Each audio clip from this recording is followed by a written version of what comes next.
think about sometimes what I'm going to say or where I'm going to go. I started preaching every Sunday when I was 17 years old, and I preached at Burnt Pines for 9 years. And I got the opportunity to go to Painesville Christian Church when I was 26 and started preaching down there. And I can remember the first times that kids were wanting to become Christians and coming to me. And I had to fumble through my Bible to figure out what to say to them when I was setting counseling and getting them ready to be baptized. And I got to where it just kind of rolls off my tongue now because I've done it so many times and I've talked to so many kids and stuff and talked to so many people about how you accept Christ. But one of the steps to becoming a Christian is to make the great confession of faith. When somebody comes forward and they're down here or wherever they're at, you know, it may be at church camp, at a campfire, it may be out on a mountaintop somewhere, but they have to come to a point where they realize who Jesus is. And in Matthew chapter 16 and verse 13, Jesus came to the region of Caesarea Philippi, and he asked his disciples, he said, "Who do men say I, the Son of Man, am?"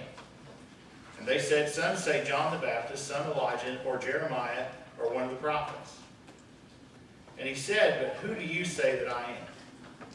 You know, he comes to a point, he said, basically looks at the disciples and said, "Fellas, what's people saying about me? Who are they saying that I am?"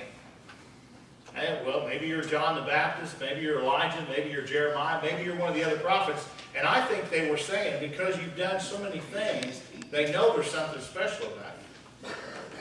And then Jesus kind of just cuts to the point, cuts to the heart. He looks right at him and says, "Who do you say I am?"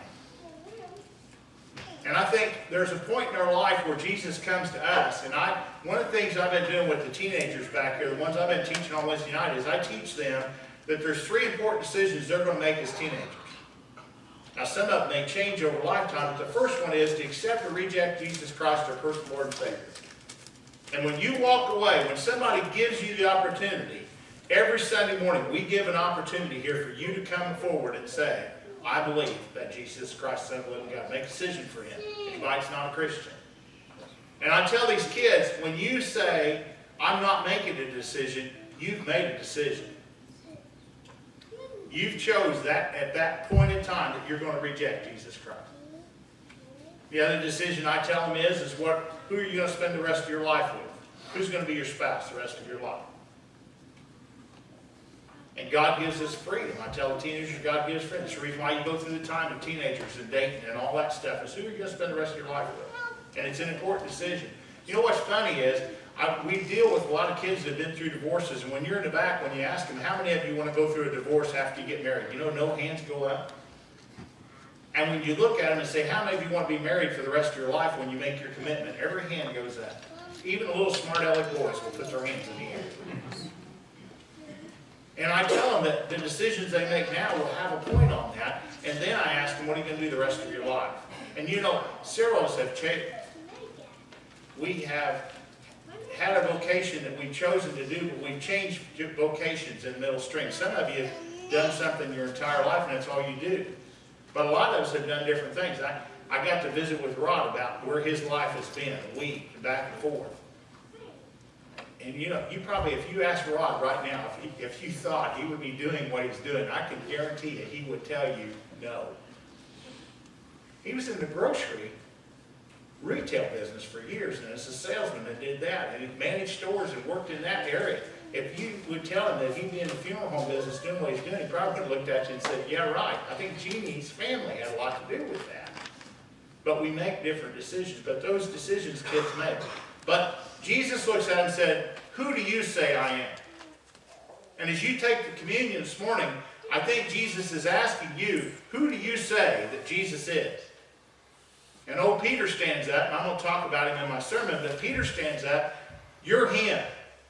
You're the Christ. You are the Son of the living God. You're the guy we waited for 2,000 years. You are Messiah. You are the promised one. His answer is, you are the Christ, the Son of the living God. And Jesus looks at him and he says, blessed are you, Simon Bar-Jonah, for flesh and blood has not revealed to you this, but my Father's in heaven. And I say to you that you're Peter, and on this rock I'll build my church, and the gates of Hades shall not prevail against it. There are people that think that it was built on Peter. It's not built on Peter. Jesus renamed him from Simon to Peter that day. He went from calling Simon Bar-Jonah to being a rock, to being Peter. It's a statement he made, and the statement is that Jesus is the Christ, the Son of the living God. So this morning, as you take the communion, I want you to realize when you take the bread, it symbolizes his body that was broken for us. When you take the cup, it symbolizes the blood that was shed for us. And every day, it's not a one-shot deal when you come down forward and say, I said it one time, I'll never say it again. Every day, we need to testify that we believe that Jesus is the Christ, the Son of the living God. Our lives need to testify. And if somebody asks us, we need to proudly proclaim, yes, I believe. I do believe in Jesus. And I do believe he is the promised one.